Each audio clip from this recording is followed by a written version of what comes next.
He's just being dramatic. My mother-in-law's dismissive laugh crackled through the phone.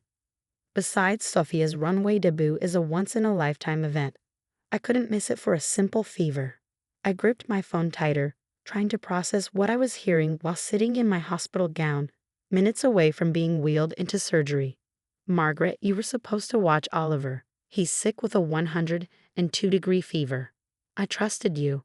Oh, please, Natalie, she interrupted, the sounds of excitement and camera shutters in the background. He's 6, not a baby. I left him plenty of snacks, and his iPad is charged. Sophia needs her mother here for her big moment. My name is Natalie Weber, and at 32, I never imagined I'd be dealing with this nightmare scenario. I was about to have emergency gallbladder surgery, and my mother-in-law had just abandoned my sick child to attend her daughter's fashion show. The nurses are coming, I said, my voice shaking with a mixture of fear and rage. We'll discuss this later. I hung up before she could respond and immediately dialed my neighbor, Emma. Please pick up, I whispered as the call connected. Natalie, aren't you supposed to be in surgery? Emma's warm voice answered on the third ring. Emma, I need help. Oliver is alone at home. My mother-in-law left him to go to a fashion show. He's sick with a fever, and I'm about to go into surgery.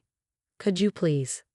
I'm already putting my shoes on, she cut in, her tone shifting from concerned to determined. I'll get him and bring him to my place. Don't worry about anything except getting better.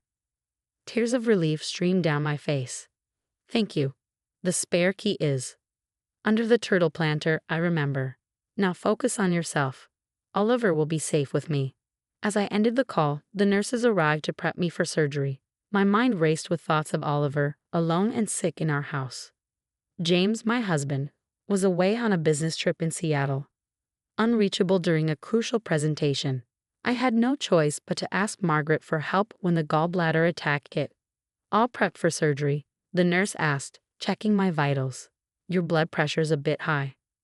My mother-in-law just left my 6-year-old home alone to attend her daughter's fashion show, I said, wiping away angry tears. The nurse's hands stilled on my chart. She did what? She exchanged shocked looks with her colleague. Do you need us to call someone? My neighbor's handling it, I assured her, though my heart was still pounding. She's getting him right now. As they wheeled me toward the operating room, my phone buzzed with a text from Emma. Got him. He's safe with me. Fever's down to 100. Rest easy and get better. We'll handle everything else later. I closed my eyes, relief washing over me. Oliver was safe. Now I could deal with the surgery, and after that, I would handle Margaret. The anesthesiologist began his countdown, and as consciousness slipped away, I made a silent promise to myself. This was the last time Margaret would ever have a chance to hurt my family. 4 hours later, I awoke in the recovery room to find several missed calls from Margaret. No voicemails, no texts apologizing for abandoning my sick child. Just missed calls that had probably been made to defend her actions or minimize what she'd done. There was also a text from James. Just saw Emma's message. What happened? Called Mom, but she's not picking up. I'm booking the next flight home. Emma had sent me hourly updates about Oliver, complete with photos of him resting on her couch, watching movies with her kids, and finally falling asleep after his fever broke. She was an angel, the kind of person who restored your faith in humanity just when others were destroying it. I thought back to when I first met Margaret, how she'd seemed so warm and welcoming. But that facade had cracked soon after James and I married. Every decision I made was wrong, every boundary I set was controlling, and her daughter Sophia could do no wrong. Sophia, my 23-year-old sister-in-law, was Margaret's pride and joy. A wannabe model who'd never held a real job, she lived at home and spent Margaret's money on designer clothes and professionally shot Instagram photos. Today's fashion show was for a local boutique, hardly the Milan runway. But Margaret had been treating it like the event of the century. My phone buzzed again. Another call from Margaret. This time, I picked up. Finally, she exclaimed. I've been trying to reach you for hours. You'll never believe it, but Sophia got offered a contract with. Did you check on Oliver? I interrupted, my voice hoarse from the breathing tube, but firm. Oh, he's fine, she dismissed. I told you he was just being dramatic. But listen, Sophia. Margaret, I cut in again, stronger this time. You left my 6-year-old child alone while he was running a fever of 102. He could have gotten worse. He could have needed emergency care. Anything could have happened. Don't be so dramatic, Natalie, she scoffed. You're starting to sound like Oliver. He gets that from you, you know. James was never such a needy child. My hand tightened around the phone. Margaret, what you did wasn't just irresponsible, it was negligent. It was dangerous. And it will never happen again. What's that supposed to mean? It means we're done. You will never be left alone with Oliver again. Ever. She gasped. You can't do that. I'm his grandmother. I have rights. You lost those rights the moment you decided Sophia's local fashion show was more important than Oliver's safety. I have to go now. The nurse is here. It wasn't true. No nurse had arrived. But I couldn't stomach another moment of her excuses. I hung up and blocked her number, then closed my eyes, exhausted but certain I'd made the right decision. A text from James popped up. Got on earlier flight. Landing in 3 hours. We need to talk about Mom. Yes, I thought we certainly did.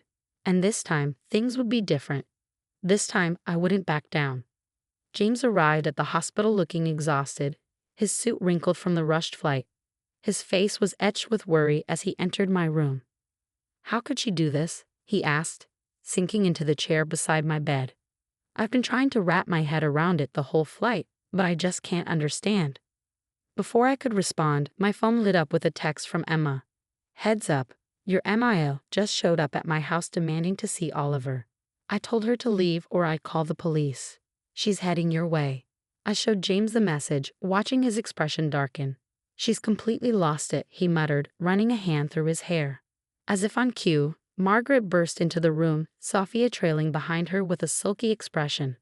This is ridiculous, Margaret announced, waving her hands dramatically. Emma wouldn't let me see my grandson, and she threatened to call the police on me. Good, James said, standing to face his mother. Because what you did was practically criminal. Margaret's face reddened. Oh, not you too. I expected this hysteria from Natalie, but you're my son. You know I would never hurt Oliver. But you did hurt him, Mom, James shot back. He was sick and scared, and you left him alone to go to a fashion show. A fashion show? He turned to Sophia. And you were okay with this? Sophia shrugged, not looking up from her phone. Mom said he was fine. Besides, this was my big break. I just got offered a contract with. I don't care if you got offered a contract with the Queen of England, James interrupted. Nothing justifies leaving a sick child alone. Oh please, Margaret scoffed. When you were 6, I left you alone all the time, and you turned out fine. The room fell silent. James stared at his mother, something shifting in his expression. Is that supposed to make this better? He asked quietly, admitting you neglected me too. Margaret's face fell. I didn't. That's not what I.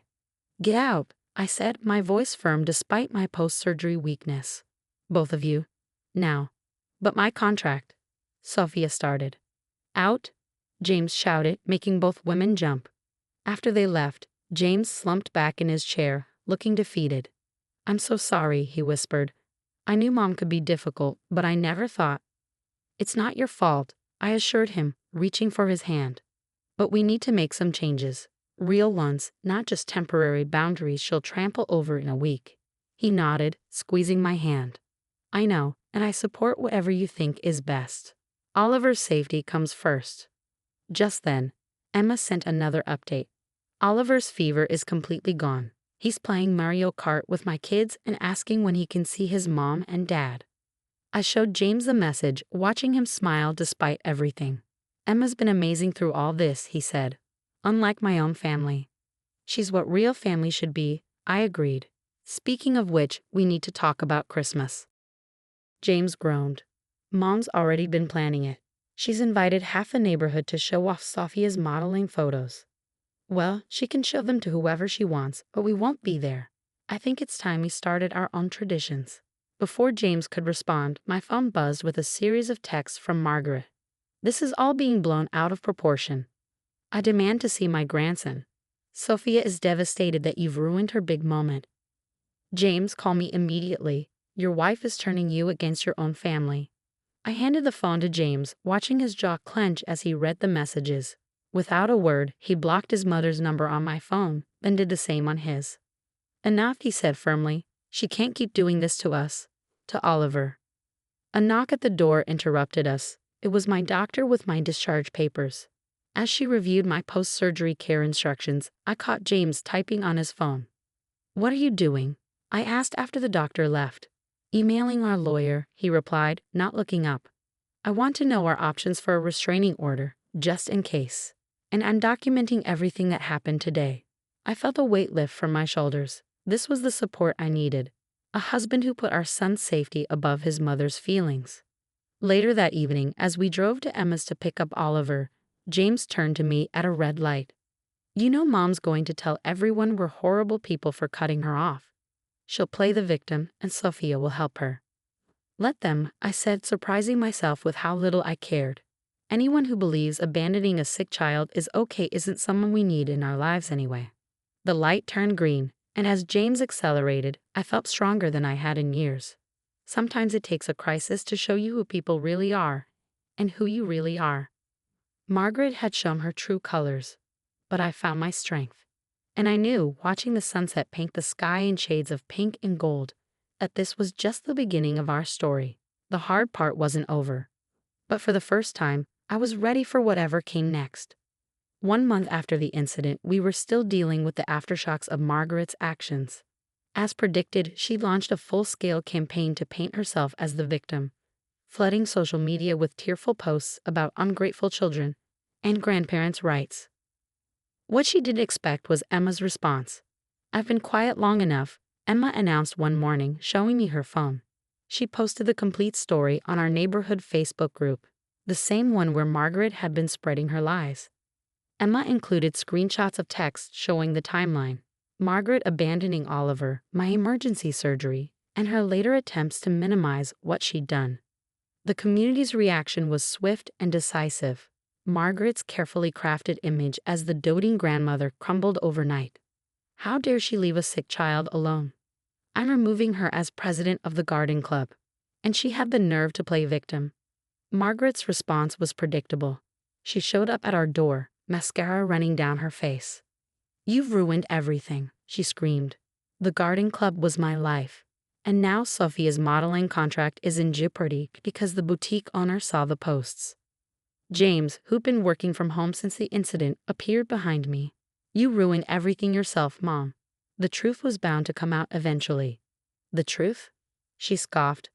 "The truth is you've both turned my grandson against me. Sophia's career is destroyed, and it's all your fault." "No," I said firmly. "Oliver isn't turned against you. He's protected from you. There's a difference."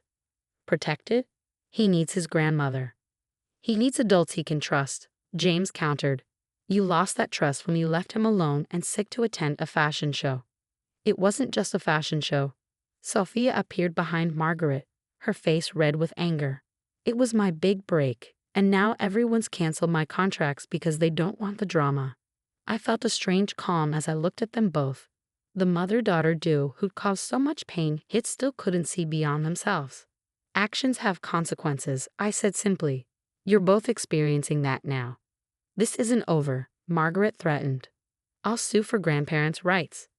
James stepped forward. "Actually, it is over. Our lawyer sent you cease and desist papers this morning. Check your mail." As they stormed off, I turned to James. "You really sent those papers?" He nodded. "After what Emma told me this morning, I had to." "What did Emma tell you?" "Apparently, Mom tried to pick Oliver up from school yesterday. Told the office she was his grandmother and had permission. Thankfully, Emma was there volunteering and stopped it." My blood ran cold. Margaret had tried to take Oliver without our knowledge. Everything we'd done to protect him had been justified. 2 weeks later, we sat in our lawyer's office, reviewing the restraining order we'd filed. Margaret's attempts to take Oliver from school had backfired spectacularly. The school's security footage provided clear evidence of her escalating behavior. "The order's been granted," our lawyer confirmed. "She can't come within 500 feet of Oliver or attempt to contact him. Any violation will result in immediate legal action."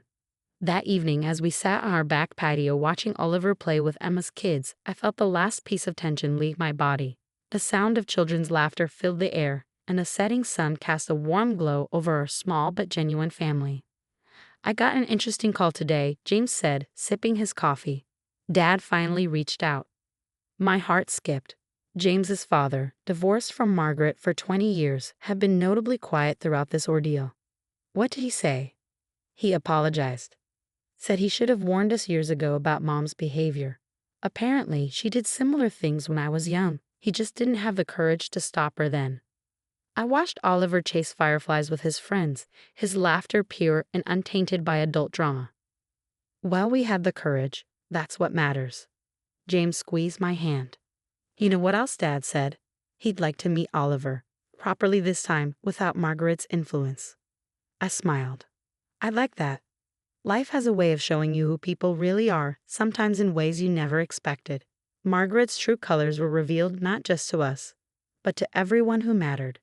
And in losing her, we gained something more valuable: peace, security, and the knowledge that we'd done the right thing for our son. Emma joined us on the patio, bringing a plate of cookies for the kids. "Best decision we ever made," she said, nodding toward the playing children. "Choosing our own family." She was right. Family isn't just about blood. It's about trust, respect, and putting children's needs first. Margaret never understood that, but we did. And in the end, that made all the difference. As the fireflies danced and the children played, I knew we'd written our own happy ending. Not the one Margaret would have chosen, but the one Oliver deserved. And really, that's all that ever mattered.